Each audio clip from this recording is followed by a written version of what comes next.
Hello दोस्तों, फिर से स्वागत है आपका नए वीडियो के साथ। एक राजा था।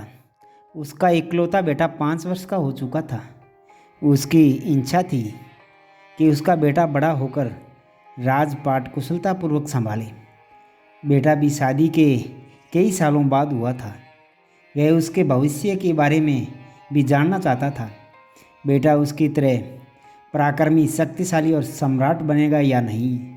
उसने अपने राज्य के विद्वान ज्योतिष को बुला लिया। भविष्यवक्ता राज दरबार में आ पहुंचा। राजा ने बेटे की जन्मपत्री दिखाते हुए राजकुमार का भविष्य बताने की प्रार्थना की। विद्वान ज्योतिष रामानंद ने जन्मपत्री को गौर से 3-4 बार देखा, ग्रह नक्षत्रों की गणना की और चेहरे का रंग बदल गया। दिलो दिमाग उदासी विषाद से भर गया। राजकुमार जिस लगन ग्रह के प्रभाव में पैदा हुआ था, उसके जीवन पर क्रुद्ध ग्रह राहु की कुदृष्टि पड़ रही थी। राजकुमार की शादी के 2 साल बाद पुत्र होगा और राजकुमार भरी जवानी में देह त्याग देगा। ज्योतिष रामानंद दुखदेही व्यथा करने वाली भविष्यवाणी राजा को सुनाना नहीं चाहता था, लेकिन झूठ बोलकर राजा को अंधेरे में भी नहीं रखना चाहता था।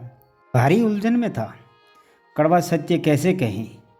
राजा जिज्ञासावंश बार बार सत्य बताने की प्रार्थना कर रहा था।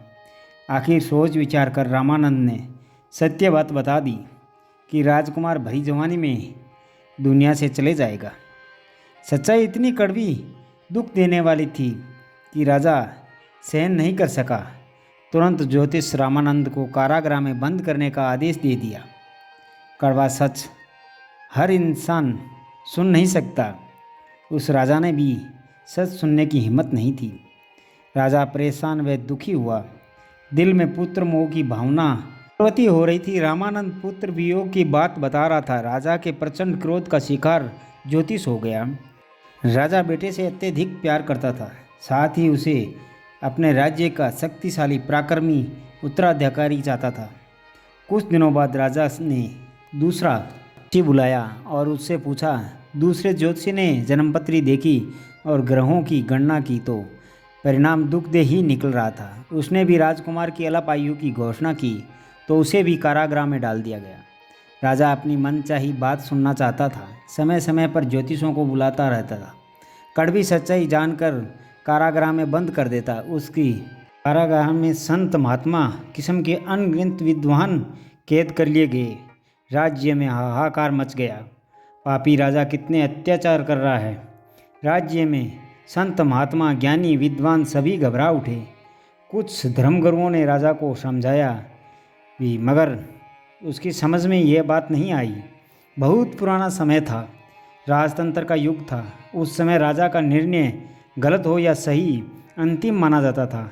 कोई भी चुनौती देने का साहस नहीं कर पाता था। ऐसे ही दिन बीतते चले गए। एक दिन हरिद्वार से आचार्य मुनिराज आए।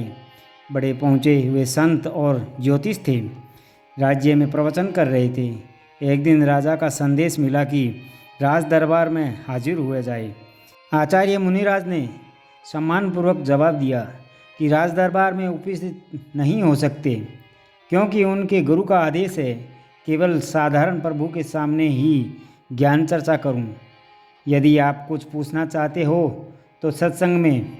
राजा ने सुना तो क्रोध से भर उठा। उसे मालूम था उसका एक ही सवाल था।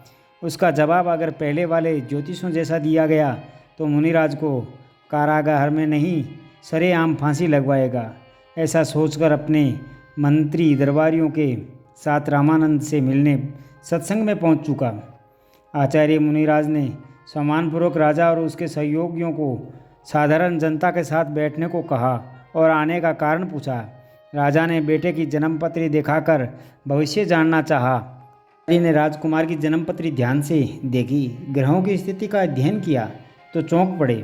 राजकुमार तो अल्प आयु है, भरी जवानी में मर जाएगा, वो भी शादी के 2 वर्ष बाद। उसके बाद राजकुमार के मित्र ग्रहों का अध्ययन किया तो बड़ी आश्चर्यजनक बात सामने आ रही थी, जिस पर किसी ने ध्यान नहीं दिया था। आगे का परिणाम बेहद सुखदेव और सूर्य की तरह ओजपूर्ण था। आचार्य पूरी जन्मपत्री का अध्ययन करके अभी खामोश बैठे थे, मगर उनके तेजस्वी चेहरे पर आशा की चमक फैल गई थी। आचार्य को खामोश बैठे देखकर राजा के बेचैन स्वर से पूछा, मेरे बदनसीब बेटे को भाग्य में क्या लिखा है? कुदरत ने क्या लिखा है? कृपया सत्य और स्पष्ट बताएं। राजन, अपने बेटे को बदनसीब ना कहें तो बेहतर होगा। आपके बेटे के वंश और आपके पोते का भाग्य 7 पीढ़ियों से भी श्रेष्ठ है। आपको दुखी होने की आवश्यकता नहीं है। आचार्य ने तो राजा को चिंतित चेहरे पर आशाओं के तारे चमका दिए। महाराज, आप जो कुछ बताना चाहते हैं जल्दी बताइए। अपने बेटे के खुशहाल भविष्य और समृद्धिशाली वंश के बारे में सुनने को व्याकुल हूँ। केवल आप ही मेरी जिज्ञासाओं की प्यास बुझा सकते हैं। राजन, इंसान उम्र तो जितनी लेकर आता है उसे बढ़ाना किसी के वश में नहीं है। समूची दुनिया प्रभु की मर्जी से चलती है। आपके बेटे का पुत्र महान योद्धा, पराक्रमी चक्रवर्ती सम्राट बनेगा। उसकी प्रसिद्धि 7 समुद्र पार तक जाएगी। इतनी धन संपदा जोड़ेगा जितनी आपने देखी भी नहीं होगी। शत्रु राजा आपके महानायक पोते से थर थर कांपेंगे। मुनिराज ने कड़वे सत्य को सलीके से बताया। इतनी बात सुनते ही राजा आचार्य मुनिराज के कदमों में गिर गया।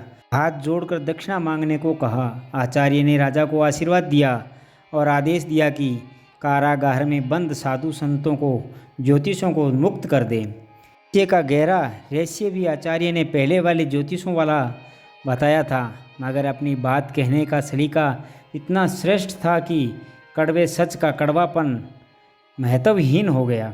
मधुर जुबान से विचार करके कही गई बातें युगों युगों तक अपनी महक लुटाती है। तो दोस्तों, हमें कड़वी बात भी ऐसे कहनी चाहिए।